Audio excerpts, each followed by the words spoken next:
Assalamualaikum warahmatullahi wabarakatuh. Pada kesempatan ini saya akan menyampaikan hasil pemecahan masalah pembelajaran siswa. Kebetulan saya memberikan materi pemrograman web di kelas 11 PPLG 1. Kondisi pembelajaran pada bulan ini, proses pembelajaran dilaksanakan dengan tatap muka dengan metode teori dan praktek, baik itu di ruang kelas maupun di lab. Evaluasi pembelajaran telah dilaksanakan evaluasi pembelajaran dengan menerapkan kuesioner kepada siswa tentang keikutsertaan dalam pembelajaran.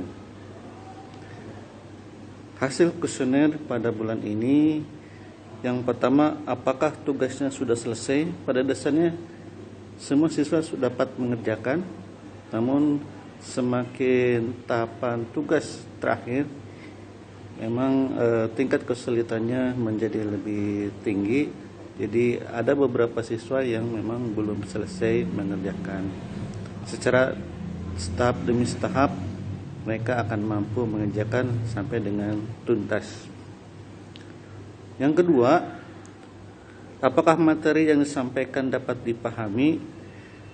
Mayoritas mengatakan siswa memahami materi yang disampaikan. Meskipun ada beberapa mungkin belum memahami, jadi perlu diulang kembali materi-materi yang telah disampaikan supaya lebih paham. Yang ketiga, apakah metode pembelajaran yang diterapkan siswa atau dalam hal ini ketika kita mengikuti pembelajaran itu menyenangi metode teori dan praktik. Mayoritas menjawabnya seperti itu. Hanya beberapa orang yang menjawab tugas mandiri atau menggunakan video tutorial. Nah, di sini juga ada beberapa siswa yang menyenangi metode-metode yang lain seperti itu. Tapi mayoritas teori dan praktik. Yang keempat, apakah Anda menyukai materi yang disampaikan? Mayoritas mengatakan ya. 1-2 orang mungkin menjawab tidak. Selanjutnya, yang kelima, manakah yang belum dipahami?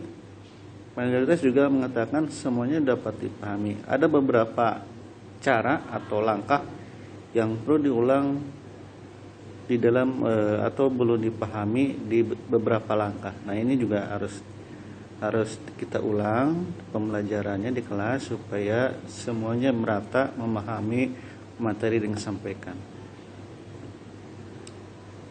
Pemetaan permasalahan. Dari hal tersebut di atas, proses pembelajaran yang dilaksanakan ada beberapa hal yang terpetakan. Yang pertama, ada beberapa siswa yang belum menyelesaikan beberapa latihan rutin. Yang kedua, metode yang diterapkan pada dasarnya disenangi, namun fungsi penerapan video tutorial belum sepenuhnya dipahami. Ketiga, tugas mandiri, metode pembelajaran yang kurang diminati dalam pembelajaran. 4, ada beberapa siswa yang belum memahami beberapa metode dalam latihan praktek. Jadi inilah yang terpetakan dari hasil pembelajaran 1 bulan terakhir ini. Pemecahan masalah. Dari temuan permasalahan diterapkan beberapa solusi. Siswa tetap disesuaikan dengan banyak metode untuk menyelesaikan semua tugas latihan rutin. Jadi metode misalnya metode praktek, video tutorial, tugas mandiri itu perlu disesuaikan. Jadi metode-metode itu memang banyak dipakai. Yang kedua, perlu disampaikan fungsi di penerapan video tutorial sebagai metode yang efektif dalam memahami pembelajaran praktek. Terkadang ketika menyampaikan pembelajaran praktek, ada kalanya lupa atau perlu diulang kembali. Nah, dengan video tutorial karena langkahnya sudah tersimpan, itu bisa diulang-ulang sebagaimana kita mau. Jadi bisa lebih efektif dengan video tutorial.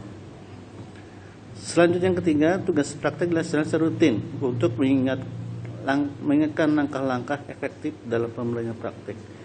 Jadi terus tugas praktek dilaksanakan supaya langkah-langkah itu semakin ingat, semakin paham ketika siswa belajar. Yang keempat, tetap memantau perkembangan siswa selama praktek di lab. Jadi selama pekerjaan praktek kita dipantau satu demi satu siswa dalam mengerjakannya, supaya nanti dapat terarahkan pekerjaannya dengan baik. Demikianlah, terima kasih, semoga bermanfaat. Assalamualaikum warahmatullahi wabarakatuh.